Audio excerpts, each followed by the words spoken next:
Job చేసుకొని. Okay, 3 months అన్నమాట మొత్తం. Yes sir. ఈ 3 months కి బిఫోర్ కి నీకు వ్యత్యాసం ఏంటి? అప్పుడు నేను ఇంట్లోనే ఉండేదాన్ని సార్. మా అమ్మే చాలా కష్టపడేది, నన్ను మా బాబుని ధైర్యంగా ఉండు, ధైర్యంగా ఉండు, ధైర్యంగా ఉండు, ధైర్యంగా ఉండు. నేను చూస్తూ ఉండేదాన్ని అంతే. ఇప్పుడు మా అమ్మకి హెల్ప్ చేస్తాను సార్. ఇప్పుడు నీకు నమ్మకం వచ్చిందా? ఇంకా నెక్స్ట్ లెవెల్ కూడా ఎడ్యుకేషన్కి పోయి లెర్నింగ్, కొత్త విషయాలు నేర్చుకొని టెక్నాలజీలో కూడా ఇంకా ఇంప్రూవ్ అవుతావా? ఓకే, ఆ మాట అందరికి చెప్పని ఈ ఎగ్జాంపుల్ని కోట్ చేస్తూ, ఇలాంటి వాళ్ళని మీరు చూస్తున్నారు.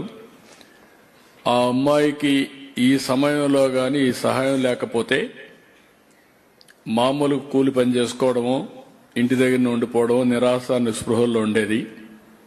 3 నెలలకు వరకు నిరాశలో నుంచి ఈరోజు ఒక నమ్మకానికి వచ్చింది, ఒక కాన్ఫిడెన్స్ వచ్చింది. ఇప్పుడు 1,80,000 రూపాయలు సంపాదించే పరిస్థితికి వచ్చింది. అంటే మనం గుర్తుపెట్టుకోవాల్సింది, ఎక్కువ ఉండే బంగారు కుటుంబాలు కానీ, అదే మరి ఇంకొక పక్కన మార్గదర్శకులు గుర్తుపెట్టుకోవాలి. అవకాశాలు కనిపిస్తే ఇలాంటి కుటుంబాలు, ఇలాంటి పిల్లలు వండర్స్ చేయగలుగుతారు.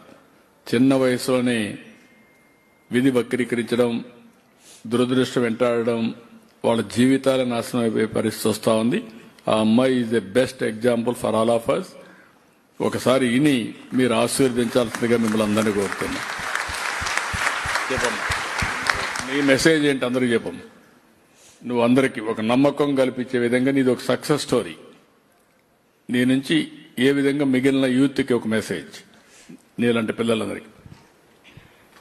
బాధలో ఇప్పుడు బాధలు వచ్చినాయని బాధపడి పిచ్చి పిచ్చి డిసిషన్ లేకుండా కొంచెం వెయిట్ చేసి, మంచి రోజుల కోసం వెయిట్ చేసి కష్టపడి మనం ఇంప్రూవ్ అవుతామే బెస్ట్.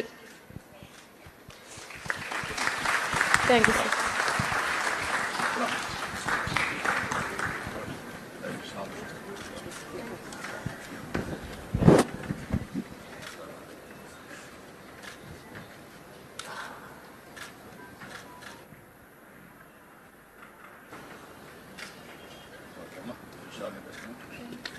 Let me.